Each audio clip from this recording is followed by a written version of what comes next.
was a presentation. I'm the only one who's hiding behind a presentation. Okay. Okay. Okay. So this is a fairy tale, as Atul was mentioning. He wrote his first book in Hebrew. He's a professor at Jerusalem University, an Oxford doctorate.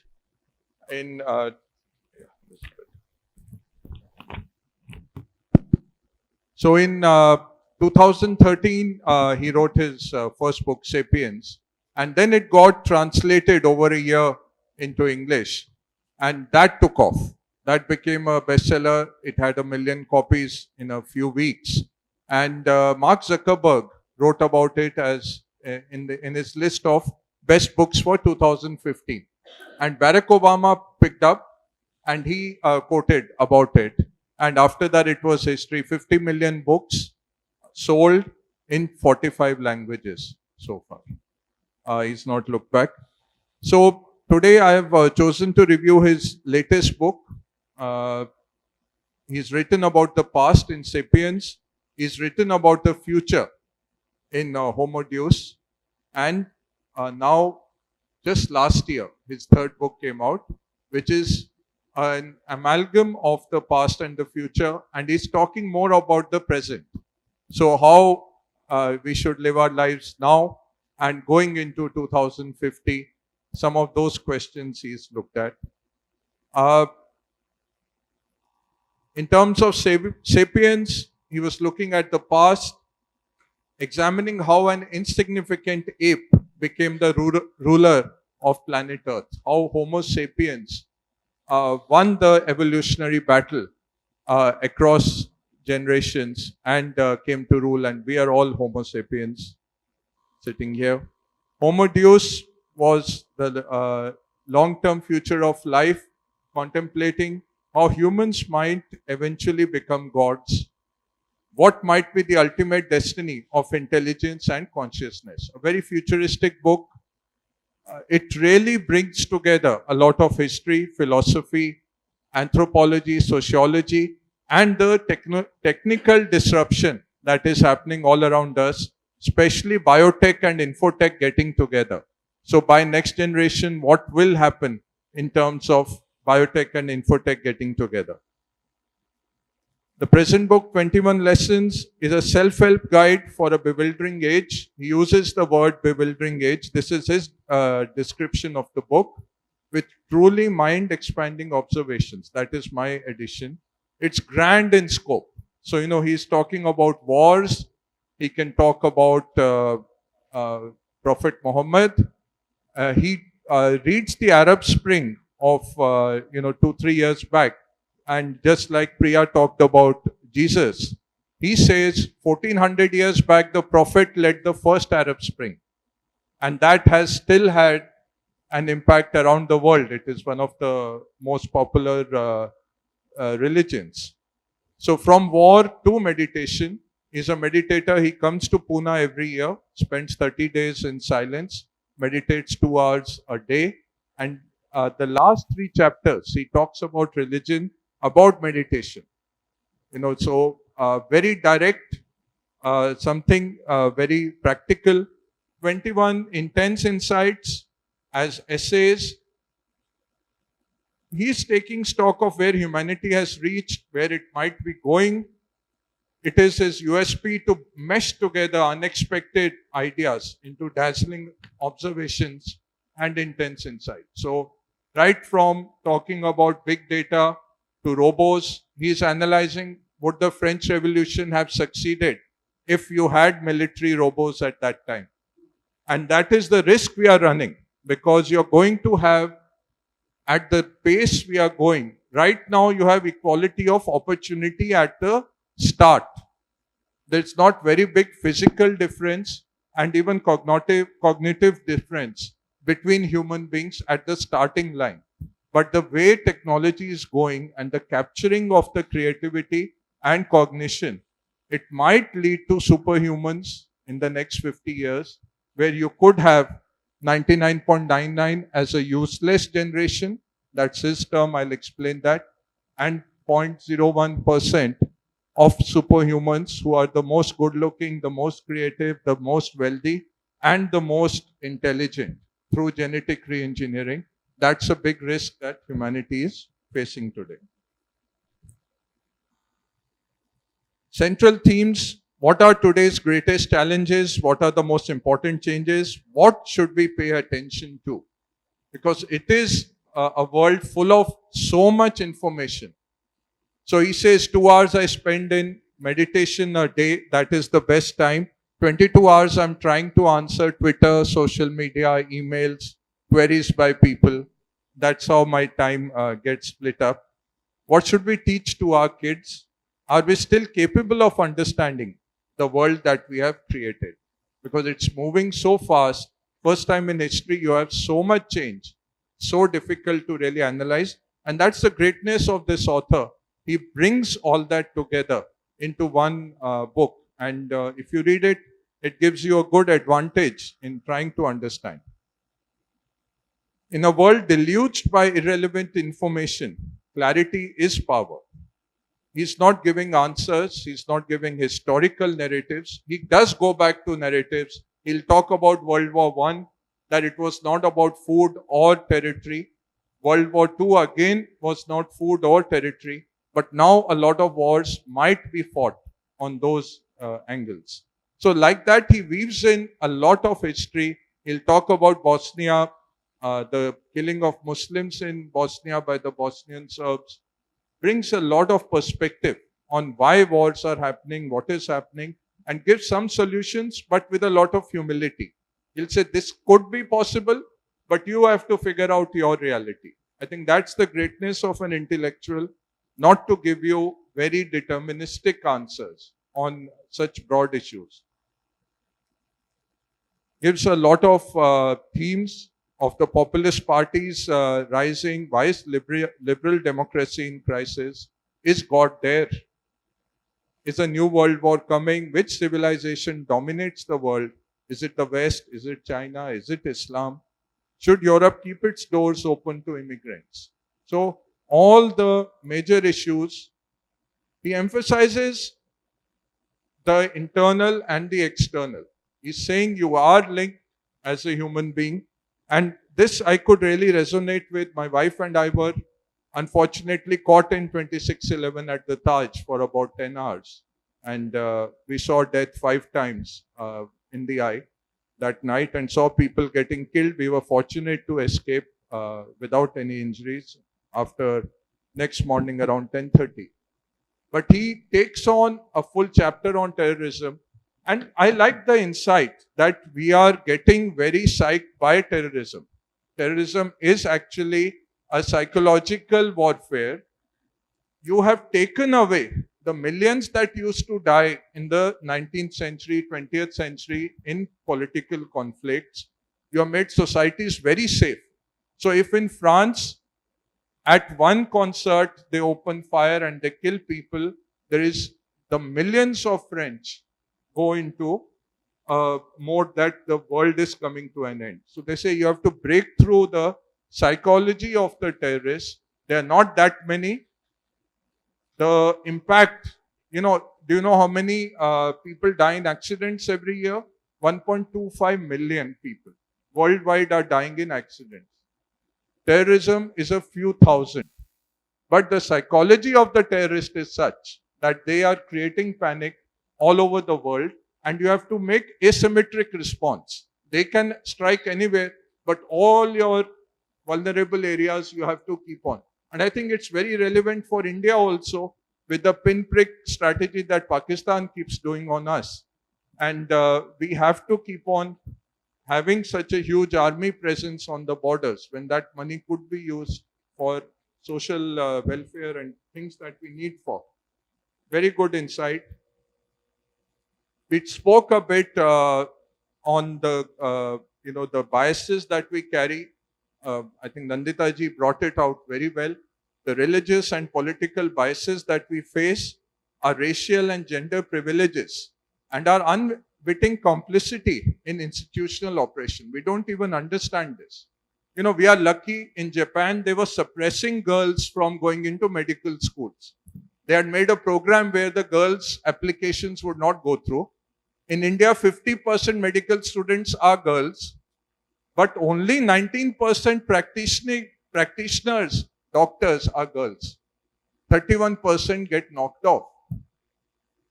In marriage, in family situations, might be a doctor not practicing.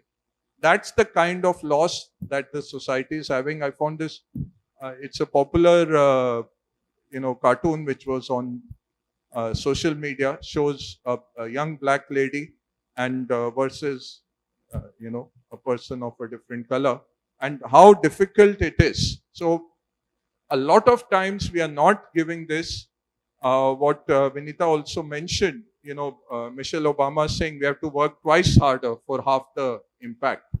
That is a truth. So a woman and then an Asian woman or a colored woman, that is that much more difficult to succeed. So if an Indra Nooyi breaks through that culture and goes to the top of Pepsi, she's the best of the best. She's probably equal to 4 men at that time. And then he talks in 5 big themes. First is the technological challenge. Basically what he's saying, we had fascism, communism, and capitalism or liberalism as the 3 big ideologies of last century. By 45, fascism was largely over. Spain, it was still there. So he's saying 68, it was left between communism and capitalism. By 98, communism was virtually gone. Even China was market communism or market capitalism or soft socialism. He's saying now we are down to 0 because even capitalism has moved to post-capitalism. So people are bewildered on what is the future. And populism. This cartoon shows a plane, in mid-air. One guy is standing up that these pilots are very smug and I think I should be piloting the plane. What do you think? Should I take over? And all the passengers are saying yes. And that's what's happening. The populist revolt, be it in Europe, be it in America, be it in Brazil, Mexico, Indonesia, a lot of that is post-capitalism. We have to figure out how to get into a more, sound base and what kind of a system will come out of this. This disillusionment and bewilderment are combining into more of a nihilism. So there is Brexit, where you don't know whether it's a no-deal Brexit, whether it's a no Brexit, whether it's a second referendum, whether the government goes down. Nobody wants to give clarity, and neither anybody wants to move ahead. Same with the America First doctrine. It's not possible today. The nation state, according to Harari, is more of a mental concept. It's a very recent concept.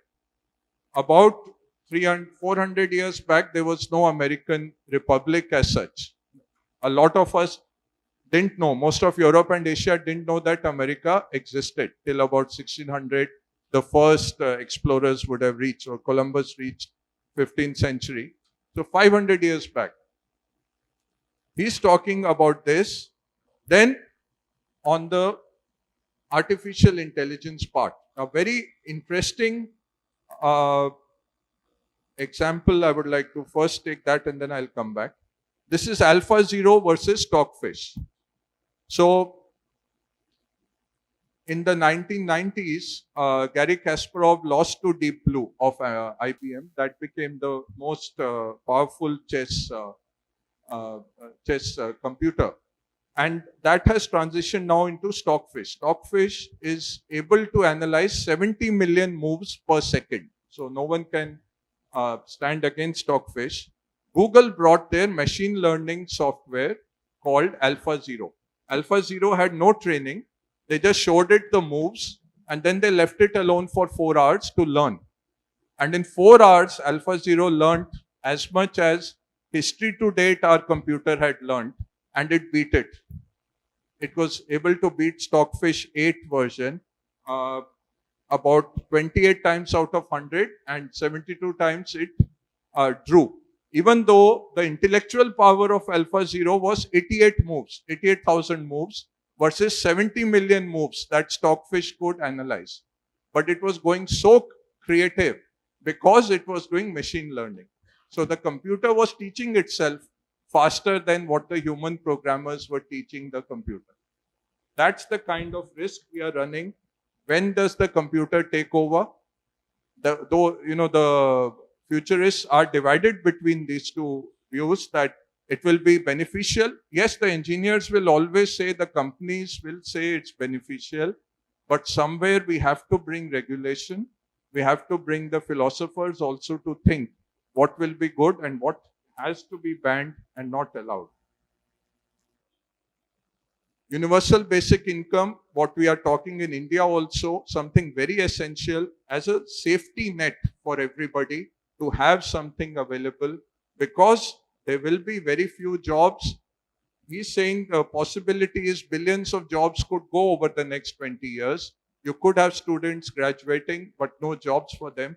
In India, we are seeing that, where we are encouraging children that you be an entrepreneur, start your own company. Those days of joining a big company and then lifelong working with that company is no longer there, even in professions. So you started as a journalist. Tomorrow, the machine learning might be writing much better articles and delivering it, knowing fully well what does Atul like to read, what does Priya like to read, and you will get articles of that format coming, written by the machine. So how do we then reinvent ourselves? I've done banking all my life. What I can bring to the table today, most of it is done by the machines. 80% of stock trading is now by the algos. What we can bring is judgment. So we see, okay, algo is taking this misstep.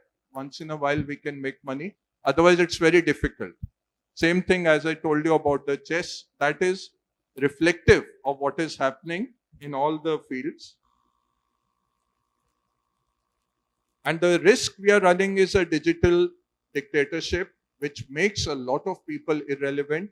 And data is power. Mukesh Ambani spoke about this. He says data colonization is happening. Because wherever you are, your phone is mapping where you are walking, what you are doing, when you are searching.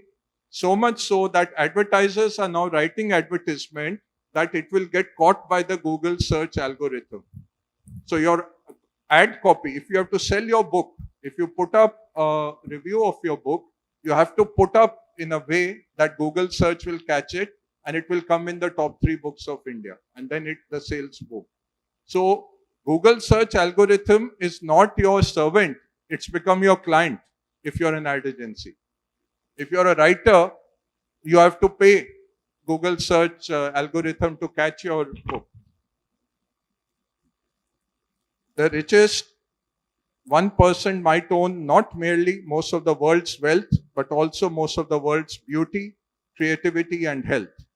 The two processes together, bioengineering with the rise of AI, might therefore result in separation of humankind into a small class of superhumans and a massive underclass of useless Homo sapiens. That's the big risk. We have to take care of that. To prevent the concentration of wealth and power in hands of a small elite, key is to regulate the ownership of data. Data is power. We could be rendered powerless if data is colonized. As happened, he talks about when the Industrial Revolution happened, the European continent took over all of the world. Colonization happened because the means of production were with the Europeans. The steamship, the railroad. China and India was sitting in splendid isolation. So 1700, China was 25% of global GDP, India was 25%. Europe was 25%. America, less than 1%.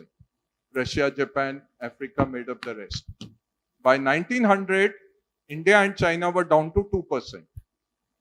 So that what happened in Industrial Revolution is happening with data. Again, it's coming, and whoever owns the data It might not be nations. It could be companies like Facebook or Google or Twitter who know so much about you. And whoever can grab that data can rule the world and leave the rest pauperized. That is the risk. I'll cut it short now. I'm running out of time.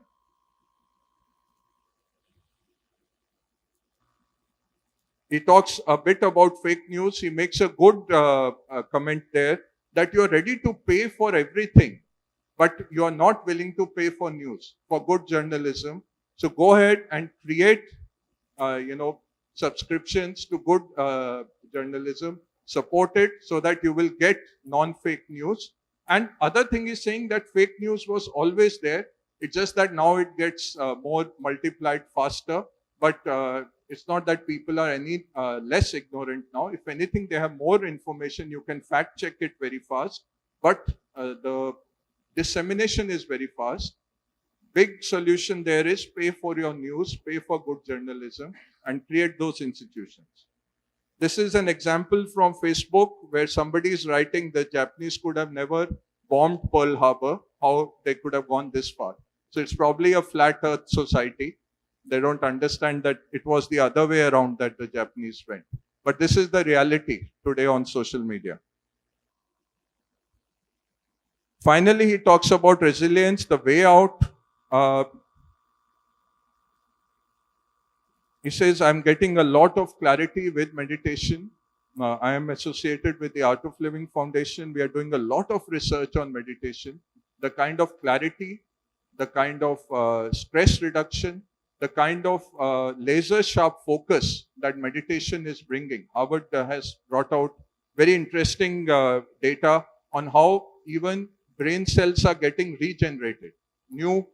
After a while, after a particular age, we are only losing brain cells. We have a few trillions, so we have enough for a lifetime. But new ones don't get generated or they're not getting used. Harvard has shown that meditation is creating new pathways within the brain. So again, I will end with his very famous quote, in a world deluged by irrelevant information, clarity is power.